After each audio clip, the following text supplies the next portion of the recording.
All right, guys. So this is just going to be an intro back, like the same kind of thing that I did yesterday. This time I'm actually doing it before the game and not after. But today I will be going to the Browns and 49ers game, kind of the same style of video I did for the Ohio State Michigan game. I'll give you clips from the game and my experience at the game. And of course, I'm not going to get every play. I'm going to try and get most of the plays. I'll clip most of the videos that I have in this video. Of course, my voice is gone from yesterday. It's even worse than I thought it was going to be. But, you know, that's the beauty of that Ohio State-Michigan rivalry, and I would do it all over again if I could. But this is just going to be a quick little intro for you guys. This time I'm actually going to keep it like really short and sweet here because I'm not going to be able to talk for that majority the long time that I did last time. But right now, this is just going to be a little bit of an intro for you guys. Just giving you a brief overview for Browns and 49ers. Shedeur Sanders is going to be in his first home game. I'm not expecting a whole lot. I think with the 49ers having a week to actually prepare for Shedeur Sanders and see what he has on tape, I don't think Shedeur Sanders is going to have a great game today. Honestly, I think the Browns really don't have a good shot of winning this game because they have the 49ers, who are a really good defense, injuries or not. They have a good defense, and the Browns defense has got to do a lot of the carrying today against Brock Purdy, kind of what they did the last time they played in Cleveland. And that's just what it's gonna be. So I'm gonna get out of here because I don't know how long I'm gonna be able to talk like this. But the next clip you will see will probably be the first play that I record. So I'll see you guys then.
good play. Wrapped up by Mason Brand. Come on, D.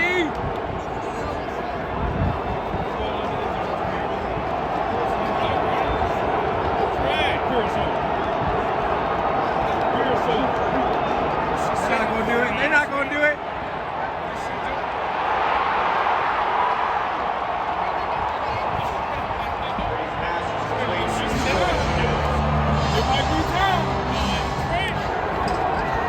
What?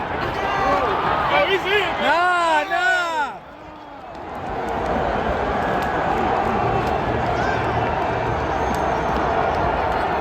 Oh, yeah. CMC. Good stop. Good stop. Good stop.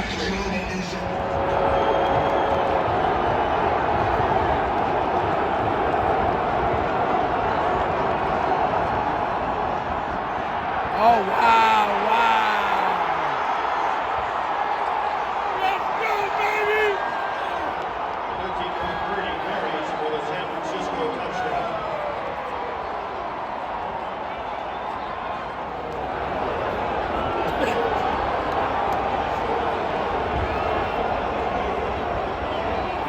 Not like that. Not like that.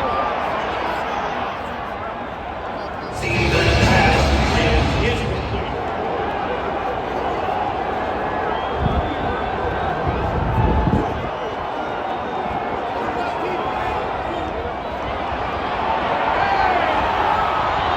All right. Christian McCaffrey works down the line. Campbell.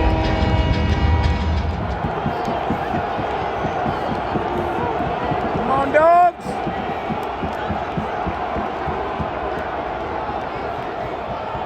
Get him, Miles. Screen. Good play. That's complete to Christian McCaffrey.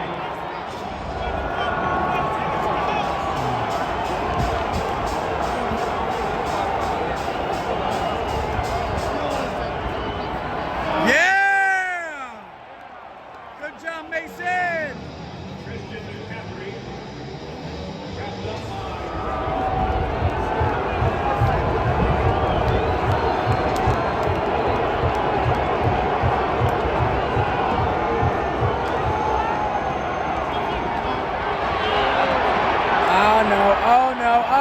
Oh no.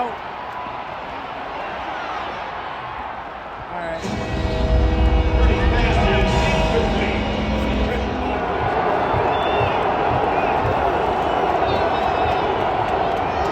Come on, guys.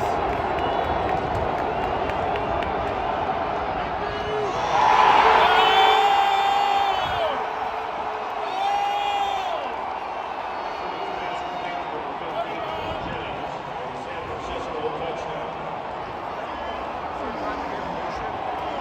Dang. Why are they going for two, man? Out route, got it. Oh, dropped it. Pass is incomplete.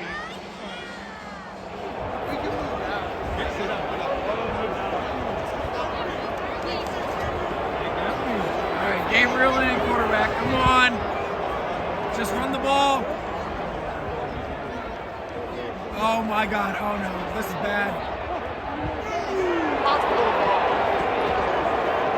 That's what I'm talking about.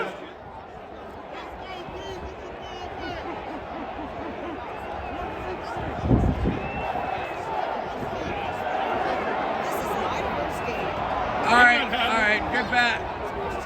Oh, Catch by David Njoku.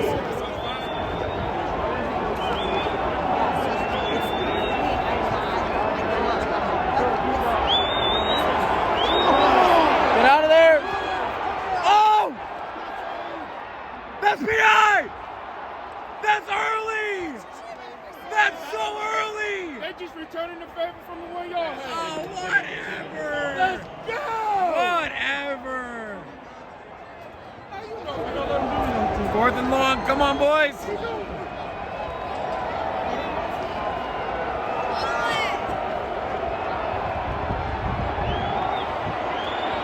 Boom!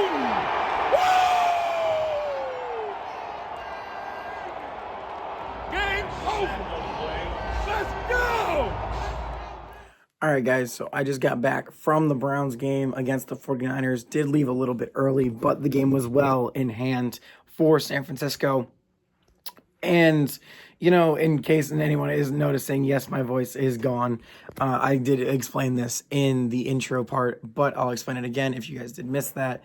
I did go to the Ohio State-Michigan game on Saturday, and it was a awesome environment to be in, game to be at, and a top 3 life experience for me personally as a sports fan, as a human being. And it was awesome. It was the best Ohio State game I've ever been to, probably the best, and not even probably, the best sporting event I've ever been to. And, to beat Michigan, who Ohio State fans have been, it's almost like a cruel and unusual punishment with Michigan. Ohio State, steamrolls their way through, the regular season. And every year it seems like Ryan Day and Ohio State just have this almost panic attack sort of against the Michigan Wolverines. And Michigan has another 365 days where they can say that they have beaten Ohio State. That is now not a thing anymore. The 2,000 plus days that Michigan beat Ohio, or that Ohio State has, since Ohio State has beaten Michigan, is what I'm trying to say, is gone. It's reset. It's back to 1 at the time of this recording. So, that was super cool to see and witness and see all the emotion coming out of the players and, the sore loser type, mentality that the Michigan Wolverines have, guarding the M, and, the staff putting the cases on the Michigan M just so Ohio State could not get to it, even though Ryan Day said that he would win with class and not do it even if Michigan did anything, or if Michigan did not do what they did. Ohio State was not going to do it. Maybe some players would have gotten around it, but Ryan Day in no way was going to approve of that, So, anyways, Ohio State is on to the Big Ten Championship. They will play Indiana to see who will get the number 1 seed in the college football playoff. The loser will probably be 2, maybe even be 3, depending on what the SEC championship is. That is Alabama and Georgia. So we'll see. I think I'm most likely Ohio State or Indiana will be the 2 seed. I think the only way the SEC got the 2 seed is if A&M would have went 12-0, and then the committee would have been basically forced into putting, A&M at 2 if they would have won the SEC. But they didn't. They lose to Texas. They're out of the SEC championship game entirely. And Ohio State, Michigan, or Ohio State and Indiana are playing for the number 1 seed. And most likely the loser will either stay at 2, Indiana, or be bumped down to 2, Ohio State. If not, they'll be put at 3, and the winner of the SEC championship game will go to 2. So, just a little quick recap of what happened in college football last year as it pertains to Ohio State. And let's just talk about this Browns game really quick. I did film a halftime video for you guys, but with my voice being what it is right now and being inside the stadium, it was really, really windy. And, I listened back to it, and I don't like it. So I'm not going to put it in there. You'll just have a full thing of clips for you, and then I'll be back to kind of give you, the end of it. It just wasn't that good for me. It just wasn't. The wind made it so much worse than it actually was, on top of my voice being what it is right now. In not the best condition. Probably won't be for a while. Hopefully I'm going to have this, I'm back to 100% by Saturday. But, we'll see. And, the Browns just were not the better football team today. I don't think you can really point to anything, especially, the people that are saying Shedeur Sanders cost us this game, they're dead wrong. There was nothing the Browns could really do apart from pull off some type of miracle, like they did maybe even against the Packers, you could argue. But the Packers really overlooked the Browns. The 49ers did no such thing. They knew what they had. They knew how to, slow down a Browns defense that, is one of, if not the best in the NFL. And if Myles Garrett was on a competent team and with a competent offense, he'd be getting MVP votes right now. He is going to break the single sack season record, barring any kind of injury that keeps him out of games, or obviously takes a hit to his production, he will be getting that sack record. I have no doubt in my mind. He is the best Browns player since '99, and you could probably make an argument that he's the best Browns player since Jim Brown.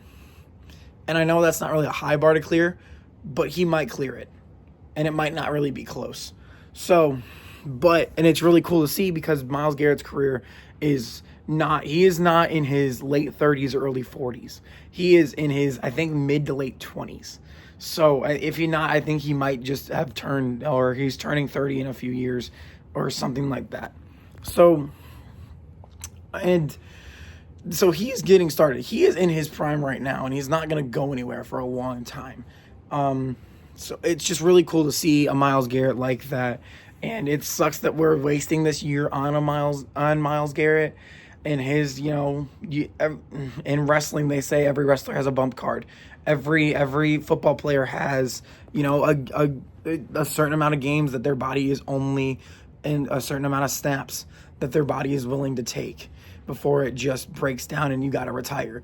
Calvin Johnson, everyone had, he was dominant and his body just he couldn't keep up with him. And, that was unfortunate, but it's football. So, it sucks, but it's part of the game. And Myles Garrett is showing no signs of slowing down. So that is really my thing for it. But back to Shedeur Sanders. People are saying that Shedeur Sanders cost us this game are dead wrong. There was nothing that Shedeur Sanders, apart from maybe the Jeudy throw in the beginning of the game, which sailed on him in a windy stadium that was swirling and in the environment that, Shedeur Sanders has not really played in that type of weather. He lived up in Colorado, obviously, for his college career. But Colorado and the Midwest are, completely different. So, that kind of thing is, it's a different thing to get used to. And the Browns are coming into a stadium with an environment that is very cold, very, there's snow everywhere outside of the stadium. It was windy, and, it honestly felt like the 49ers were from Cleveland and the Browns were from San Francisco. It was that much of a difference. The 49ers really had no bad injuries this game. The Browns, it felt like every play there was somebody that was hobbling off the field, going into the medical tent, And we had that. Jack Conklin got hurt again. Malik Collins had to get carted off. And that kind of thing, it sucks, but the Browns are getting older. And that's what's going to happen, especially in the trenches. And on the offensive line, too, Jack Conklin, he's injury prone. There's no way to get around that. He's injury prone. And, this offensive line is only going to get older. Joe Bitonio will probably retire after this year. And the Browns got to do a complete reset on that offensive line. DeJuan Jones is out for the year, too. That's another thing. So, their young guys are not what they're living up to. Zach Zenner was also inactive for this game, too. So their young guys are not living up to what they hoped that they would be, and their old guys are getting older. So, the Browns have got to do a full reset on the offensive line. Probably need to get a trade for a receiver, draft a receiver in the draft. I'm hoping Carnell Tate, but that's probably unrealistic considering how the Jags are looking this year. The Browns pick will probably be in the late teens, maybe even early 20s, depending on what the Jags do in the playoffs, if they make it there, which is looking more and more likely as the weeks go on. But, the Browns, they got to make a change. And if Shedeur Sanders can, help the Browns into the next era of Browns football and become that face that he so desperately wants to be, then that's great. Then the Browns have already solved a huge piece of the puzzle. But if he's not, then the Browns have got to go looking for another quarterback in the draft, like Fernando Mendoza, maybe even like Ty Simpson and Derek Moore and stuff, and guys like that. And they have the pick to do it. They're going to have a top 5 pick more than likely, unless the Browns go on a big winning streak here, which kind of seems unlikely. But the Browns do have, their strength of schedule was really, really high in the beginning of the year, and it took a tumble. It's going to take a tumble for a little bit. I know the Titans are next week. Then you got the Steelers, who are meh. And then you got, the Bengals on the last game of the year, which, they're up and down. We'll see how Joe Burrow does. He did play really good on Thanksgiving, but we'll see. And, that stuff like that is just got to be what you want the Browns to think about internally. And, there was nothing wrong that Shedeur Sanders really did. His pocket presence looked a lot better than last week. He really never did any of that ballerina twirly stuff that he has been known to do in college and in his first game, and a little bit in the preseason too. All right, my bad. I accidentally stopped recording. But he's not really doing that as much, especially in this game. And I know the 49ers defensive line has gotten a lot of injuries, and they are last in the league in sacks. And he did take a bad sack on third down that kind of, that stalled the Browns' momentum. But, it is what it is. The Browns were not the better football team in this game. And the 49ers are a team that is looking for a playoff spot, and if they can piece some wins together and get a win streak going, they're in a good spot to get a home playoff game maybe and win their division. So, but the Rams are also there, and they're in that division, and the Rams look like a really, really good football team. And the 49ers have got to keep pace with them, and that's exactly what they did. They did not overlook the Browns today. It was not like the Packers coming into Cleveland, where the Packers were just like it's the Browns, and that's what San Francisco did the last time that they came to Cleveland. If you can remember in 2023, with the Browns, that was the year they made the playoffs, and they just kept hanging around with an undefeated San Francisco team at the time, and they just came. And they hung around and they hung around and hung around. And San Francisco made a few mistakes, especially at the end of the game with Jake Moody. And they missed the field goal, the game-winning field goal. And the Browns would end up winning that game. The 49ers did not do that today. The Browns did take the lead, but it really felt like all game. I said this in my halftime thing. It felt like the Browns were not the better team, that the 49ers were the better team, but the Browns were taking advantage of stuff in the first half. And the 49ers made little to no mistakes. The Browns had the kickoff. I think it was Corley. He caught it at the 5 or 4 yard line instead of letting it go out of bounds. And he steps out of bounds, and the Browns have to start really backed up. And that could have been a safety. If that penalty was not a face mask or a hand to the face, whatever it was, and it was a hold, that would have been a safety. And, the Browns would have gave it right back to San Francisco. And they did end up punting it back to them, but, that's 2 points more that the San Francisco 49ers could have had. So, stuff like that is it's frustrating, but this is part of, the rebuilding process. You're going to go up against teams that you are not better than, and that's okay. And, as long as you are able to get better and grow from that, then that's what you want to do. But I think that was really all I really had in mind coming back home. The Browns just got outplayed today. All right, this is really getting annoying, so I'm just going to wrap this up really quickly here. Kittle had an amazing game. Probably should not have been a catch there that set up the 49ers scoring drive, but that was really all my thing there. He had a few good catches. But I think that's going to do it for today. I hope you guys enjoyed this style of video. I will love to go back to games. Unfortunately, that costs money, and that's not a lot that I really have right now as a college kid. So it might be a while before I do this style of video again, but we will see. That's why I can't predict the future, so I don't know.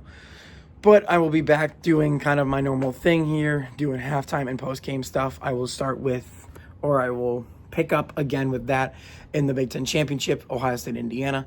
And I hope you guys stay tuned for that. Until next time, go Browns.